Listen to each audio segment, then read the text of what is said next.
What is up everyone, Movie Way, back again with another review, and this is going to be for the movie The Way Back, or should I say Finding the Way Back as it's known here in the UK for some strange reason. And this is directed by Gavin O'Connor and stars Ben Affleck. Now I know this has been out in the US for quite some time, but it just dropped here on VOD in the UK last week, so I decided to check it out. Now I remember seeing the trailer for this movie way back in March, and it really grabbed my attention. It looked like a solid drama, and I like dramas that involve sports as well. I hadn't seen one for quite some time really, to be honest, like not a new one anyway.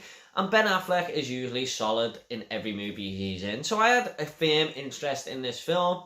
But then lockdown came and I totally forgot about it. It wasn't until I watched The Last Dance on Netflix that it kind of reminded me of this movie, and I was wondering when it was coming because I needed that basketball itch scratching, so I was really happy to get to see this. Now this tells the story of Jack Cunningham, played by Affleck, who was once an exceptional high school basketball talent, but for reasons explained in the movie, he didn't quite go on to fulfill this gift that he'd been given. And he's struggling with alcoholism now. The scenes where he's in the shower drinking, he has to be carried home from this bar every night by this old man, and he's also separated from his wife. But when he's given the chance to coach his old basketball team, he sees a shot at redemption. Ben Affleck is, of course, great in the movie. I regard him very highly as an actor, to be honest. And he had me believing all in his emotions here, all his personal goings on. And, you know, I championed the guy. I wanted to get behind this character. And I felt kind of sorry for him most of the time, to be honest. You know, I felt his sadness and the demons that he was fighting. At one point in the movie, we start to see an upturn in Jack Cunningham's life, but his battle with alcoholism is always there. It's always the devil on his shoulder. And one night after coaching a game, he's on a bit of a high, and he turns up at the bar that he's drinking in all the time, and he doesn't really get out the car. He's sitting there thinking and debating whether to go in, and I was just sort of saying to the screen, please don't go in here, Jack. You know, you don't need to. And that's down to Affleck making me really believe in this guy's character and the struggles that he's going through. By the end of the movie, I felt like I'd been on a life's journey with him.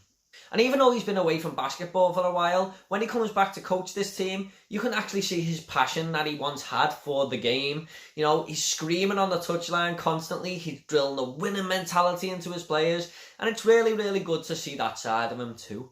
Gavin O'Connor directed another sports movie a while ago in 2011 called Warrior, starring Tom Hardy, and like that movie, this is extremely well paced. I just like the way we're fed little snippets of Jack Cunningham's life and we learn more about the character along the way. It's just nice little building blocks as the story develops. This movie does essentially tell two stories though at the same time. This is mostly Jack Cunningham's life, but it also tells a story of this basketball team that Cunningham is coaching and drilling this winning mentality into them, because when they first start, they are terrible, they're getting beat all the time, and it's just good to see this basketball team grow, and it does really add that sports element to this story. Like I said, extremely well paced and great storytelling. However, it does lean more towards Jack Cunningham's life. So if you're looking for a full-on sports movie, you're not going to get that quite here.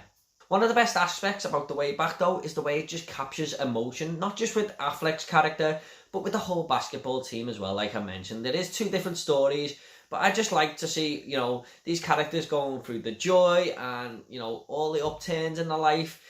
And it's just a classic drama really, and it just hits all the right notes with a beautiful score to boot. Not that I'm going to ruin anything here guys, I always put spoiler warnings, but the final scene in this movie really did pull on the old heartstrings, using all the aspects I just mentioned really, really well. It was just a perfect ending to the movie, I thought. The real problem I have with this movie guys is a story aspect really. It's when Jack Cunningham is driving one of the players home and he is asked why he stopped pursuing basketball. And the excuse he comes out with is kind of lame. I just thought the movie could have explored his backstory a little bit better there. I just wasn't quite buying it. I'm just going to go ahead and rate this movie now. I'm going to give The Way Back, or Finding the Way Back, an 8 out of 10. Like I said, a classic drama, and this is probably one to watch with your partner or close friend, because I can see really everyone enjoying this movie, even if you're not into basketball. So, yeah, really, really good film. I really enjoyed it. Okay, guys, at the end of these reviews, I always like to leave a little fun fact. Now, the fun fact for The Way Back is that, like Jack Cunningham, Ben Affleck has also struggled with alcoholism in the past. Might kind of explain why he's so good at playing this character, actually.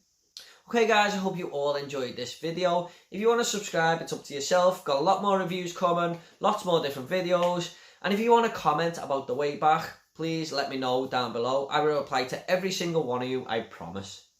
Take it all easy guys, and I'll see you all in the next video.